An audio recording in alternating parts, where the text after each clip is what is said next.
And what was the reaction early on, kind of fingerprints of the gods type of time? This is pre-internet as well, which is interesting. Yeah, there, And yet the book sold massively worldwide. it But did. that's Yeah. probably where you first started feeling the resistance. Yes, from it's when I first started noticing that archaeologists respond to my alternative narrative, not actually by deconstructing that narrative, but simply by making statements of authority. Hancock is wrong. 100 years of archaeology has not found any evidence for a lost civilization, therefore his claims are bogus. And then they started to add to that, Hancock is a pseudoscientist or a pseudo-archaeologist. These are labels. First of all, you come from a position of authority and say, we're archaeologists, we know everything. This man is an outsider, he's just a journalist, what does he know? Don't even listen to him. And then secondly, when you find that people are listening to him, you then attach a label to him and say he's a pseudo-archaeologist or a pseudo-scientist, as though I'm pretending to be an archaeologist or a scientist. I don't pretend to be an archaeologist or a scientist. I don't want to be an archaeologist. I am not a scientist. I am a journalist. I'm investigating a story where one narrative has controlled people's understanding of the past for far too long. And my purpose is to provide an alternative narrative, and I do so as a journalist. So I object to being called a pseudo-archaeologist or a pseudo-scientist. It's ridiculous to label me with that, but it's a very clever way to dismiss an opponent's work, is to say, oh, he's just a false example of what we really are. And just hope that people will say, oh, he's a pseudoscientist, we'll not investigate this any further. If somebody hears my name for the first time and maybe remotely interested in the ideas that I put out, the very first place they're going to go is Wikipedia. I went there this morning. Yeah, and the Wikipedia page will announce that I'm a promoter of pseudoscientific theories. First line. First line, right up there in the front. And so the purpose of that is to get people who might be interested in my work to switch off right away and not take it further. And it's a deliberate purpose, because Wikipedia pages are generally editable, but my page is not. You can't make edits on my page. There's a team of moderators who closely control the page, and anybody who attempts to edit it, all edits are rejected.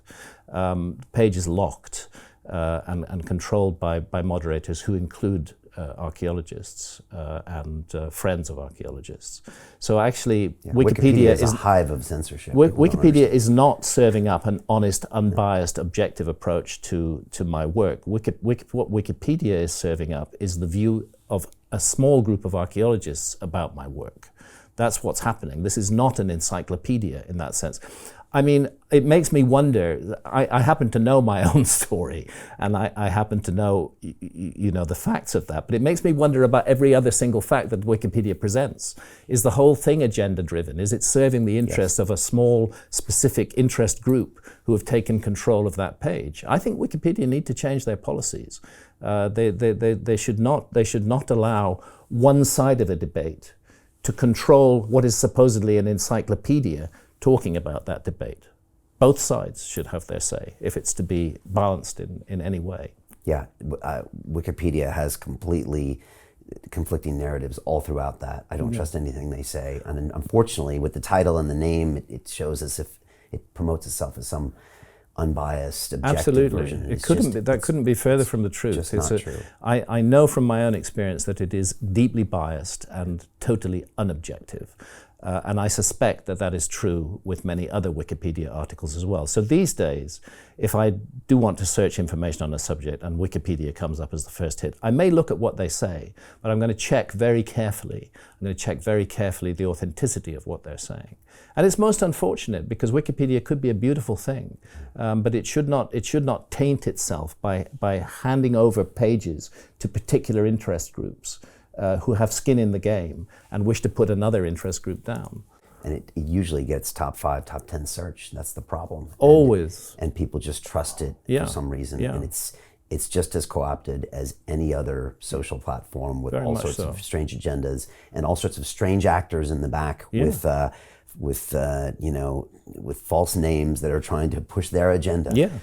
So just as a note. And I took a look this morning just because I wanted to see, and I couldn't believe the very first line. It's Graham Hancock, pseudoscientist. It's like, okay, this guy has been writing books 30, 40 years. He's got a massive show on Netflix. He's got a massive following. and that's the way you want to introduce him to the world? Yeah, exactly. And then when they do their coverage of the Ancient Apocalypse series, they solely quote hostile archaeologists. They don't look at anything else, as though that is just anything that an archaeologist said is an absolute unquestionable fact. That's how they present it, because that's what we're supposed to find in encyclopedias, is absolute unquestionable facts. That's what we expect to find. So if Wikipedia produces a page which cites hostile comments from archaeologists, members of the general public are going to think, oh, that's a fact. But it's not a fact. It's an agenda-driven position of a certain group of archaeologists. Hey, do you want to profit from crypto? Then join my DeFi Academy. The Crypto DeFi Academy will help you create generational wealth. But don't take my word for it. Listen to my students. When I first got into crypto, I remember thinking to myself, I need to learn more. Brian Rose, learning crypto, learning DeFi, gotta do it.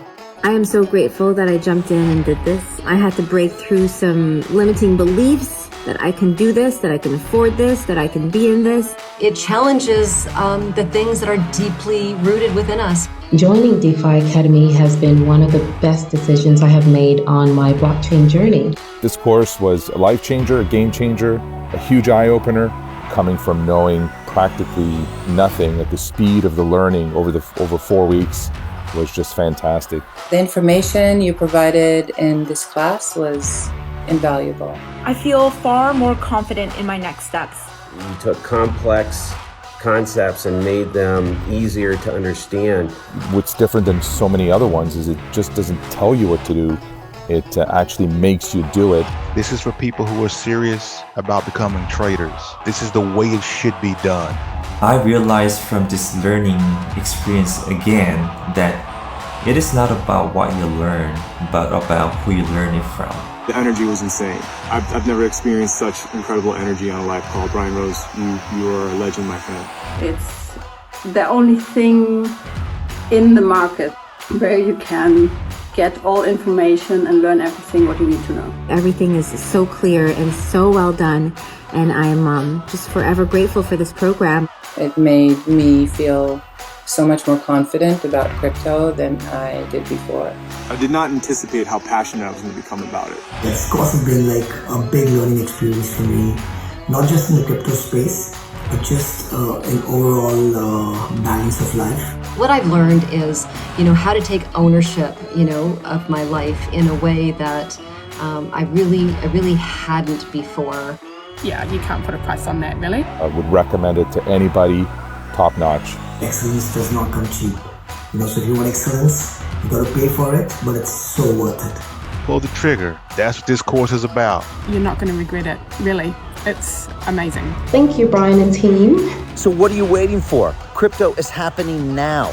Click the link below, submit your application, and let me mentor you on how to create generational wealth and build the decentralized financial infrastructure of the future.